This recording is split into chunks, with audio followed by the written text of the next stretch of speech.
It's a 1 year anniversary of Locks. People, this is officially history. August, I think it was the first. I've been seeing. I just got the reminder on my Facebook last week. Last week when it was So 1 year anniversary. It was shit. I was like Malice in the Palace Part 2 because it was, and I'm not gonna sit here and lie. What's Malice in the Palace? Oh, you know Malice in the Palace? That's when Ron Artest beat up the dude in the stands and the Detroit game and went crazy. But when I started thinking from a standpoint of radio's hits and shit like that, all your traditional norms of how I was like, damn, Dipset got some shit. Mm-hmm. You know what I'm saying? Because I look at what the Locks have, and it's like they don't have a lot of radio-friendly songs. They got some joints.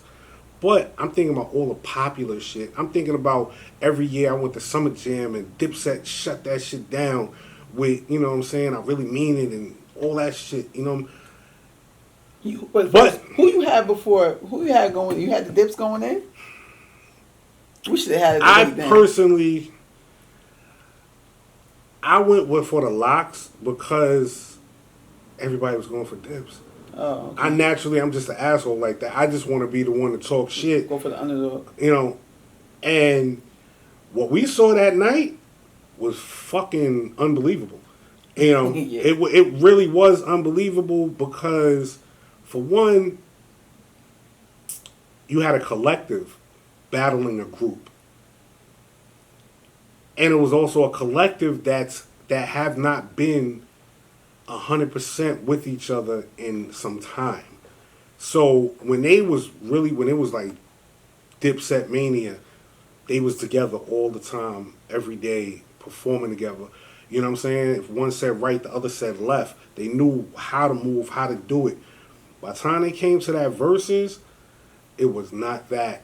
And then they also just, like, the song selections, the order of things, they picked the wrong shit and then, Jada he went Super Saiyan and he did. It was fucking crazy. There's just no cohesion amongst Dipset.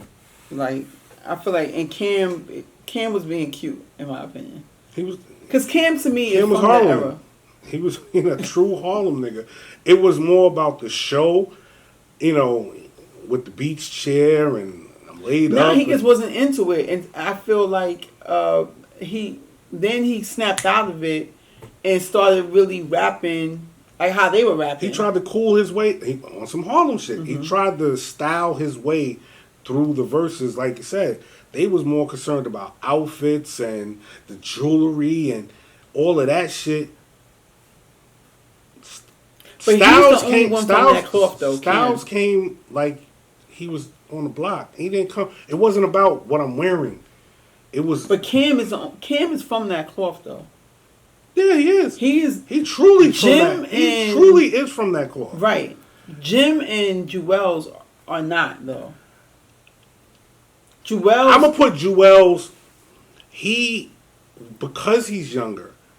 That's the only reason why. But Jewels. That's what really I felt got him known because he just went so hard with the rhymes. You know what I mean? Jim, he was a transitional piece. In Jim's defense, he was a jack of all trades. He was, but I feel like Jim had songs. Jim was more active than all three than both of them, and he had. They could get better. Active in which way? Active as currently putting out music. Jim has had the best 3-4 years of his career as an artist. Right. Ever since that wasn't even effectively displayed. I feel like they just kind of like because it wasn't the Jim Jones show. You understand? It don't matter. No, but it does. It wasn't the Jada show either. They just have cohesion. They had a deep, and also their DJ is really their DJ where. With the Dipset, they had a playlist, and they weren't playing like with the verses. You can actually compete in the verses. Like the DJ was hearing the songs like, oh, you're going there, well, we're going to go here. It was not in order, though. This is true.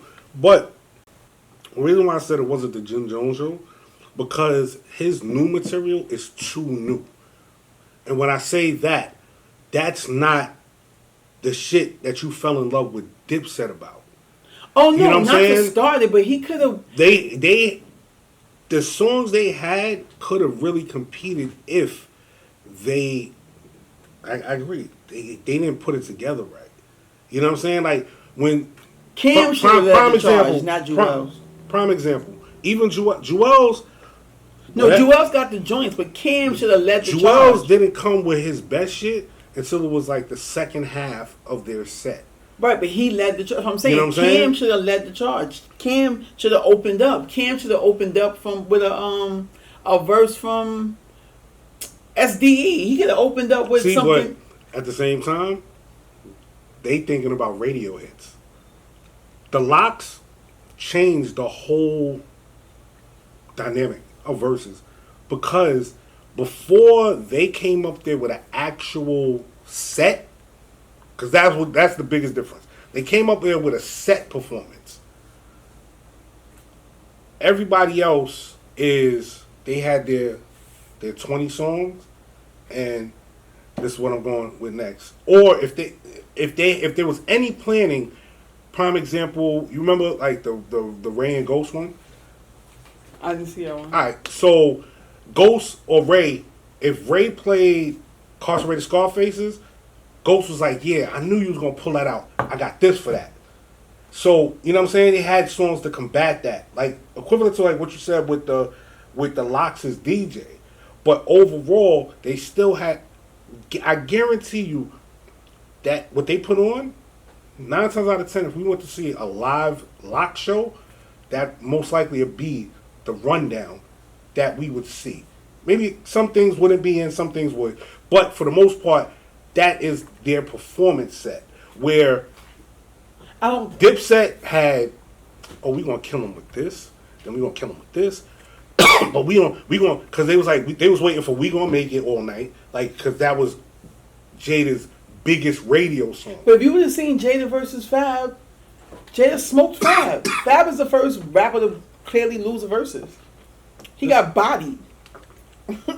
And he was trying to, if I'm trying to say, the verses is a competition. Fab was trying to play Jada's game, like trying to play mixtape verses. No, do the shit that makes you hot. Not just that. Don't once they control the dynamic.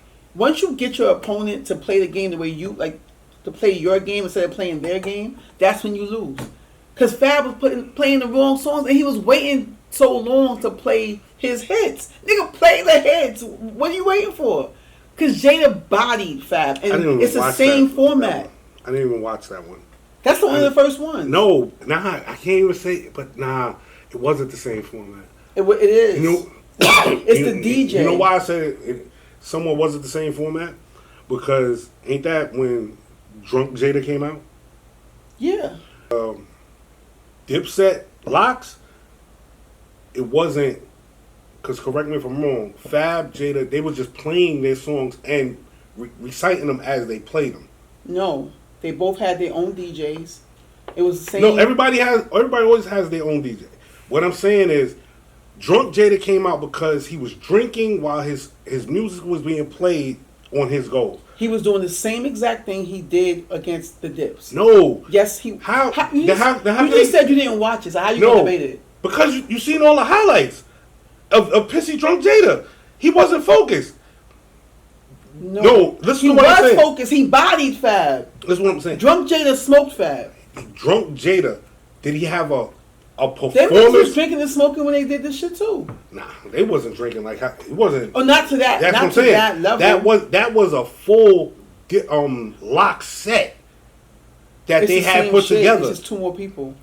It's the same concept. The DJ was controlling it. The DJ was like, they were competing. When Fab played that, this is what I'm trying to say. They have a bunch of songs. It's not in order. We're going to play some of these songs, and we're going to play them based on what our opponent is playing. And then we're going to control It's the same thing that he did with Fab. The DJ was playing whatever, because Jada would be like, "What you got for me?" No, I get that part. The part that I'm saying that was completely different from the two versus battles was because, no, matter of fact, yeah, you got to look at the whole setup. The old setup was 2 chairs. This person performed, he retreats to his chair. Whether he's going to recite it, dance to it, whatever. This person is to go, then this person comes up. With that, and if I'm not, I believe that one was the first in a concert setting. And that's the biggest difference. That's not. That don't make it different. No, that made Jada thugged Fab out the same way he thugged Jewels out. It was the same exact thing. It was just him by himself. The performance. This is where Dipset. If they would have had the old setting, if Dipset would have watched Jada versus Fab, they would have came different. But hold on, if they would have had the old setting, where you can really hear the music, it might have been a different story with Locks versus Dipset, so. Because it's 2 different settings. Because for instance, I didn't like the KRS-One verses because KRS-One was so hyped, you couldn't even barely hear the songs. Where, if you think about the way Versus was before, once they got the technical shit together, you was able to still hear the music as it was recorded. And all they did was play it, and the person may have rapped with it or lip sync part of it, but you got the official recording, opposed to a concert setup where if you're out of breath, because the people in Madison Square Garden heard the music better than we did. All we heard was what was coming through the mic. So that's why I said it was a little bit different from the Fab one. You know, Jada still came out victorious, but it was a different setup. Yeah, it's a different setup, but it's the same concept. The DJ controlled the set. They rehearsed with the DJ.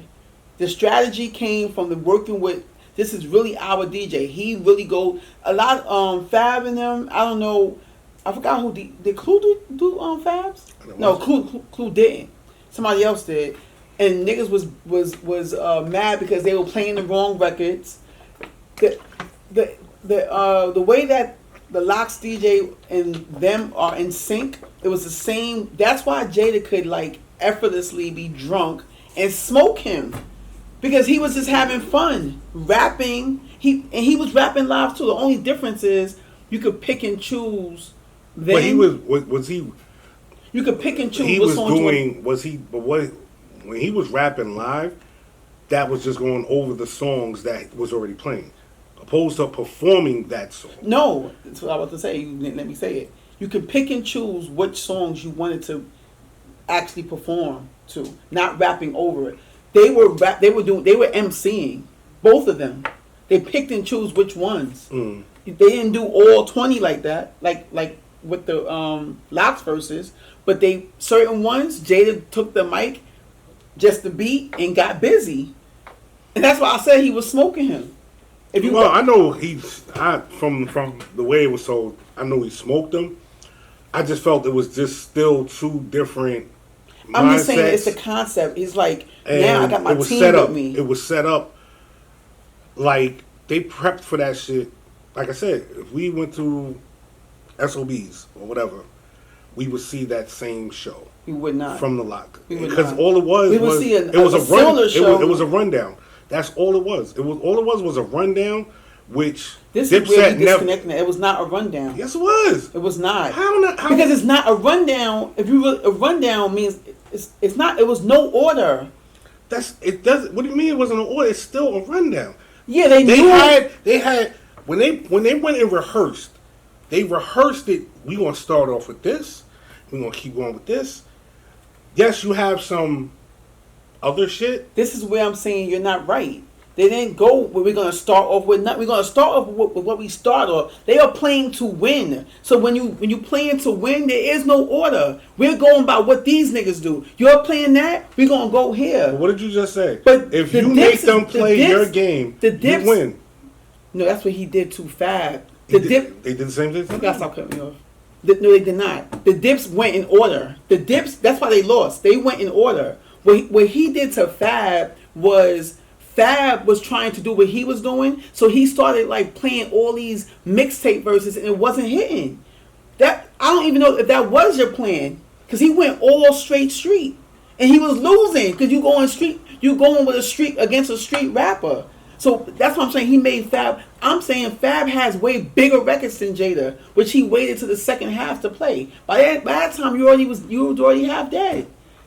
But at the same time, a matter of bigger records is just, I just feel it's opinion. Context, and I'm not just saying. I'm not saying. No, I get I'm it. saying No. that he's the bigger artist, but you let the mixtape rapper do the same thing that they did to the Dips.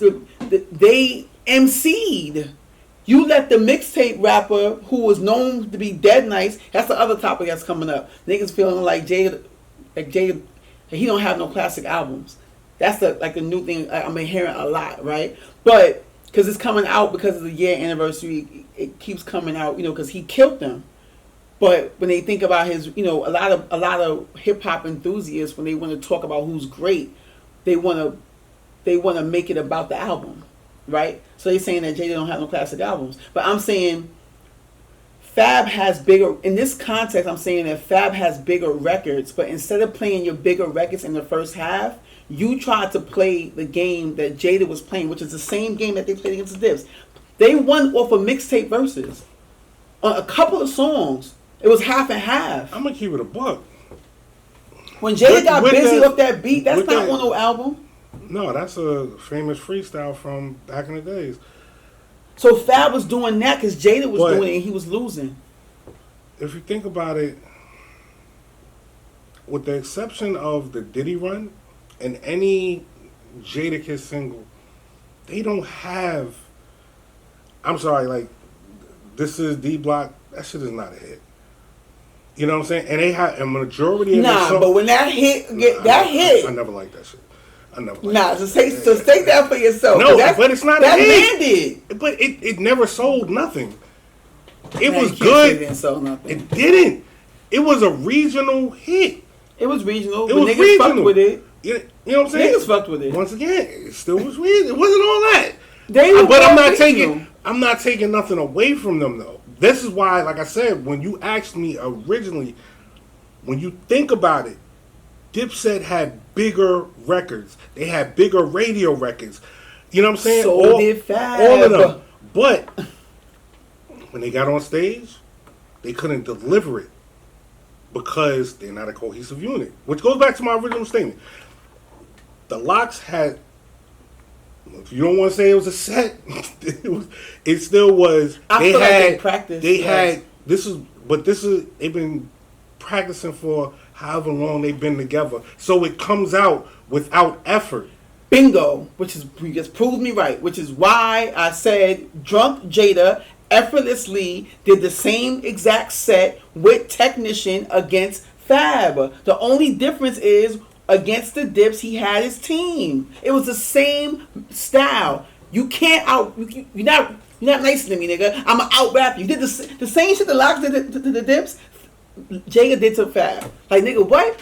He started doing mixtape verses, and Fab tried, instead of Fab going with what his set was, he started doing the set. Not started, but to me, he was doing the same thing, and he was losing every round. I gotta watch it. You gotta watch it. He did mad mixtape verses. At the end of the day, all you had was the most popular shit out of that was Drunk Jada. And that was it. So I have to watch it to see how I'm seeing. That's what went viral. How I'm seeing the difference between, like I said, for me, the biggest difference between he thugged Jada out. I mean, he thugged Fab out. Between those verses and that inaugural concert verses was the fact that's why I called it a set, because it was for the audience. More so than a bunch of people looking online. You know what I'm saying? I saw it completely as two different things because it gets impacted. It had more impact. You know, and that to me determined the winner of that night, of when it was in the Garden. because you impacted that crowd way better. I don't. It was a bigger crowd with the way it was before, when it was just pretty much us looking through Instagram and shit like that. It really was. You still getting the same, but you don't see the live response of or hear the feedback. You just see a bunch of fucking hearts and shit and comments, but to see the crowd and see when people had it, you know what I'm saying, and the records that you thought was big, and they're not hitting like you thought they was. Because like I said, I personally thought Dipset was gonna kill them because of all the records that they had. Yeah, I caught you. Just caught you just now. What? If you play back the tape. I said I thought, but because of that. No, initially when I asked you, yes, you didn't say that. I said I thought. You said you went with the locks. Why did I say I went with the locks? Because I'm an asshole, and I'm going with. But you never said until just now that you thought that they was going to get smoked. I thought they would have because of the records. I really thought because I think about the Dipset records, and I think about, because if everybody's gonna go by the same shit, like you just said with Fab, right? He got bigger records, and I think That's about. Why I hate when niggas do that. I agree. I especially agree after watching that Lock shit, because, like I said, I think about when they had radio success. You only had All About the Benjamin. Well, their verses on the Benjamins. Money, Power, Respect. I Need a Ride or Die, Bitch. Did they play Benjamin's against Dips? Hell yeah, she did his verse because they saying that all they had was Benjamins. All they had was We Gonna Make It. Because that's when they kept We Gonna Make It. And they waited for that shit for so long, and the Locks didn't perform that shit until their second half. They didn't even, because they didn't need that to put it out there. So when you think like a handful, they literally got like a handful of records that somewhat of radio. The Everywhere We Go, that was a banger on the mixtape circuit. Flex played it. I think that's what we had at the time was Flex. I don't even think Power was around when D-Block Anthem came out, but I could be wrong. I don't know what it was bumping in other cities, but I didn't see it going crazy. And then the only one that had like real songs that was in rotation was Jada. So when I look at the Diplomats, all the songs, Can You Feel It? Everything that came along in that run, I was like, shit. Thinking like the normal. He got bigger records. And that night, it was like, that shit don't fucking matter. That's why I said you gotta watch Fab versus Jada. I'm gonna keep it a buck with you. I don't even know what. I know what his record. I never was really a big Fab fan, but I want to know what his record was. But I'm saying that it's the same. It's just the same. It's just a similar competition. One is a bigger artist with bigger records, and one is, a respected rapper with that has big records, but he just showed. Both of them are MCs, but one MC'd and one didn't. And that's all to me is what the Dip still could have made it more. They were not MCing; they were rapping over, which is why I was to me. What's the most important about the Locks 1 year anniversary is that it was really about the culture, because they were thugging them out like, y'all niggas is rapping over your records, because we hate that. We're from that circuit, right? Yeah. But all the up and coming artists rap over your records. Y'all still doing it in 2022. Yes, you gotta stop it, right? The MCing is what people pay for when you see a live show. We want to see you. Same thing with a singer. I want to see you sing it in a different way. I don't want to hear you sing over the record. Or now they're lip syncing. How you lip sync to a crowd of like 20,000 people? It's crazy. So to me, the Locks winning was a win for the culture, because it made the culture see that the culture still matters. Like, rapping, MCing, and all that, it still matters. Like being entertaining, having fun, and really making it about the DJ. The Dip scene really they didn't have no DJ. They had a playlist. With what they said, yeah, they it ain't about a party, they don't talk shit about the DJ no more. But they show that the DJ is a really important element, and that's what the culture needed to see. That this still matters. You know what I'm saying? Like, yeah, for people that half the time, I don't even think half these niggas even travel with a DJ anymore. Sometimes. When they do their live shows, I think it's just the DJ is still important because that Glorilla record, zip driving, that record with Glorilla, the FNF, Fuck Nigga Free, it was broken by a female DJ. Like, that's who got it hot. She was twerking and playing the record, DJ Duffy, and it made me see too, like, these elements still matter, which is why we about the culture. You feel me? And we're gonna wrap it up. Move the Culture Monday. You know what I'm saying? Every Monday, tune in, 8 p.m. We live. Yeah. Cheers.